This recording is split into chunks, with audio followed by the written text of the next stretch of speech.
Alright, let's take a hold here. What is happening and why am I showing you this, you ask? Well, to answer the first question, this is a children's animation movie from 2000. It portrays the life in a chicken farm where the chickens want very much to escape. But that is easier said than done. And why am I showing you this outdated children's movie, you ask? Well, it's a good movie. It really hit me when I was a kid. Oh, now the main character is about to make her inspirational speech. Let's watch. You know what the problem is? The fences aren't just round the farm, they're up here, in your heads. There's a better place out there, somewhere beyond that hill, and well, it has wide open spaces and lots of trees and grass. Can you imagine that? Cool, green grass. It all feeds us. We feed ourselves. Well, where's the farm? There is no farm. Then where does the farmer live? There is no farmer, Babs. Is he on holiday? He isn't anywhere. Don't you get it? There's no morning egg count, no farmers, no dogs and coops and keys, and no fences. In all my life, I've never heard such a fantastic load of tripe. Ginger, as the chicken with the green hat is called, is in her speech very idealistic. She tries to get her friends on board, but the only responses she gets are those of ignorance and hostile resistance. And this picture applies very well to our contemporary world, where almost every new idea will be met with resistance, in the beginning at least. For the idealism, I believe, is still there, hidden underneath all the adversity.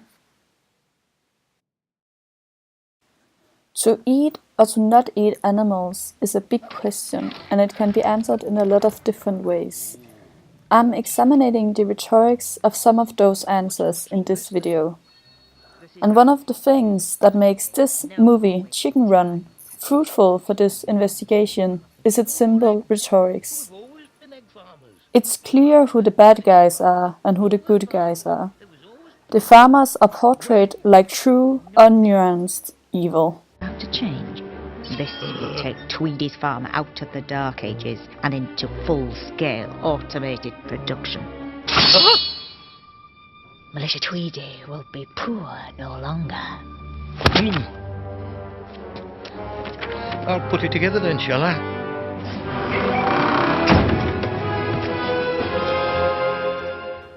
And the chickens are very human-like.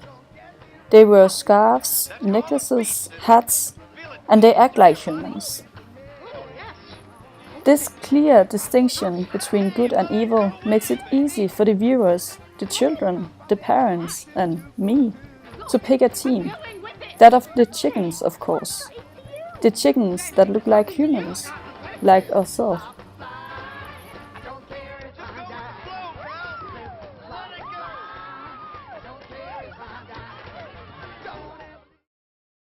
The idea that animals and humans are alike is not a new thought though.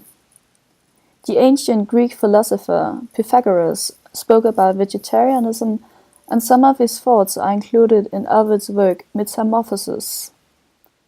Ovid is another ancient Greek, but that is not important right now. Ovid introduces the speech by Pythagoras in the following manner.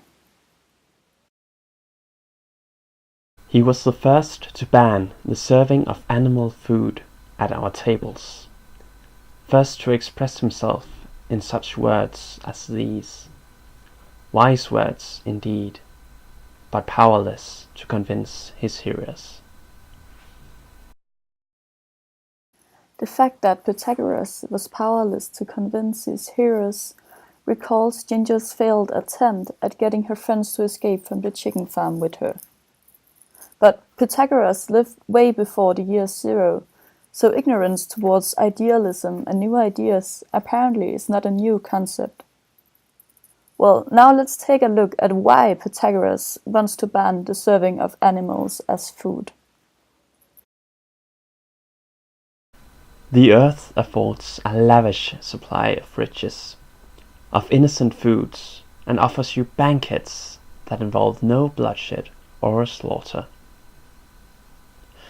Alas, what wickedness to swallow flesh into our own flesh, to fatten our greedy bodies by cramming in other bodies, to have one living creature fed by the death of another. In the beginning of his speech, Pythagoras takes an ethic and almost positive approach to the question as to whether to eat or to not eat animals. He says that the earth has loads of natural goods to offer, so there is no reason to become a murderer. In this quote, he is also touching upon the relationship between animal and human. This relationship becomes more distinct as he moves on to talk about the soul. We too, who are part of creation, since we are not merely bodies, but winged souls as well, can find a home in the forms of wild beasts and lodged in the breasts of cattle. Therefore, let us leave unmolested those bodies, which may contain the souls of our parents, or of our brothers, or those of other relatives, or, at least, the souls of men. As we saw it in Chicken Run, the distinction between what is human and what is animal becomes blurred. In Chicken Run, the chickens took the form as humans to make it easier for the viewer to identify. In Pythagoras' speech, the animals don't take the form as humans do. They are humans. According to his philosophy, nothing ever vanishes from this world. Therefore, the soul of a dead human being will take a new form, maybe that of a pig. We see that his arguments as to why eating animals should be prohibited are slowly transforming. At first, the main argument was that nature provides all the food necessary, which makes killing animals needless. Now, however, his main argument is that killing an animal could mean a molesting of your mother's soul. This guy will say anything to make his hearers not eat meat, apparently. Just listen to how he completes his speech. Do not let their flesh pass your lips. Live on some less barbarous diet.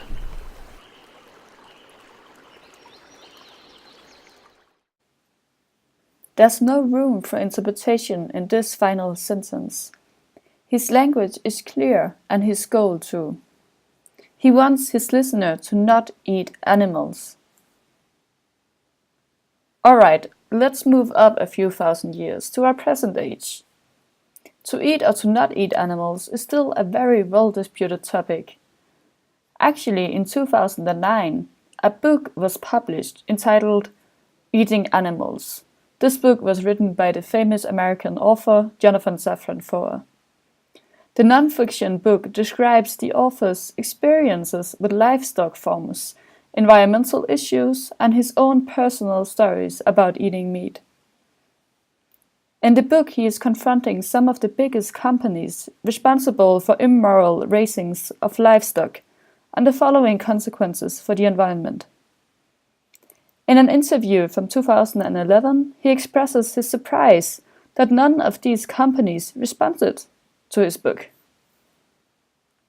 So, what does that mean? That means either they agree with me, which I doubt, or they know what everybody knows, which is the more we think and talk about this, the less likely we are to eat meat.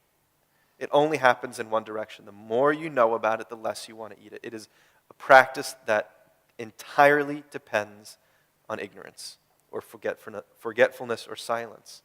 It doesn't work when people are speaking with one another about it. And so the goal of my book, to return to what you were asking earlier, was not to create vegetarians. It was to create people who talk about this. I'm convinced that people who talk about this are going to gravitate toward vegetarianism. But really the goal was to get people to talk about it. And it is, I think... To get people to talk about it. That is Foer's goal with his novel. Comparing with Pythagoras' goal of getting his hearers to stop eating animals altogether, Foer's goal is more delicate and inclusive. His goal is to enlighten his readers and not to force them to do anything. According to him, most of his readers will take some sort of action after being lifted from a stage of ignorance. This subtle enlightening of the readers, of the viewers, is also apparent in the well-disputed documentary from 2014 called Cowspiracy. To eat or to not eat animals is also the question in this documentary. But whereas the main argument as to not eat animals in Pythagoras' speech was that a human soul could dwell within the body of a cow, the main argument in Cowspiracy, and in Foer's novel by the way, as to not eat animals, is that raising and killing animals for the purpose of food has massive consequences for the environment. And this argument is sustained by countless illustrative figures throughout the movie. These figures also establish a tone of accuracy and seriousness. The protagonist is telling the truth, which is illustrated by the figures. A model of raising animals which requires 4,500 acres producing 80,000 pounds of meat. Here we see the filmmaker himself doing all the calculations in his head. He is establishing a tone of intimacy and honesty with the viewer. Look, this is me, he seems to say. I'm just an ordinary person, and we are in this together. The illustrations are ridiculously simple, which is of course on purpose. In that way, the documentary is accessible to most people. And in that way, the filmmaker's message, to not eat meat, will be watched by a lot of different people with different backgrounds, all able to understand the illustrations. The illustrations are not the only element in this documentary that is very simple and has a clear rhetoric. As in the movie Chicken Run, there is a clear distinction between the good guys in the movie and the bad guys.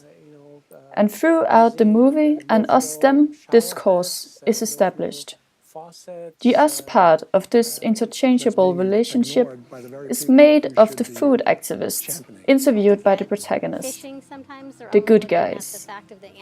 These interviews are almost always set outdoors with a green romantic background.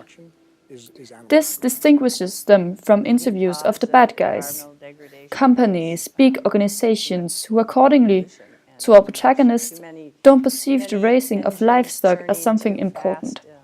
The bad guys.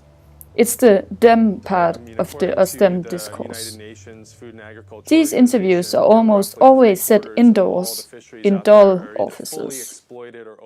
This totally clear distinction between the two parts functions as a fictionalization within the movie.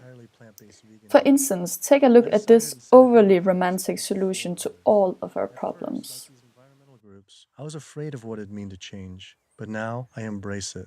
All this talk about sustainability sounded like our planet was on some sort of life support, and I don't want her to simply survive or to sustain, but to thrive. Life today is not about sustainability, it's about thrivability. She's given so much to us for so long, it was time to give back. 108% of everything we have. It felt good. It was in alignment. Cowspiracy is the product of an imaginative mind, just as Chicken Run and all other movies are. But there is one problem. Cowspiracy establishes a tone of honesty and intimacy, but still it uses unhonest tools of fiction? How can that be? Well, because the filmmaker wants his movie to appeal to his viewers. He wants the viewers to stop eating animals, and he is not afraid to use the tool of fiction to get his message through. Just as Pythagoras and Jonathan Safran Foer, this filmmaker wants to enlighten his audience. He wants people to change. Because according to his documentary and the end of Chicken Run, change is only possible if we organize, as the chickens are doing now. They're trying to escape. But it's only possible to escape from the chicken farm if everybody helps. You can't see paradise if you don't pedal. Put your drumsticks into it. That's what I told her, what? We were losing altitude, you see, and heading for a fearful prey. This is a lovely holiday. I'll be sad to go back. Safety at all times is imperative. Now, wind her up and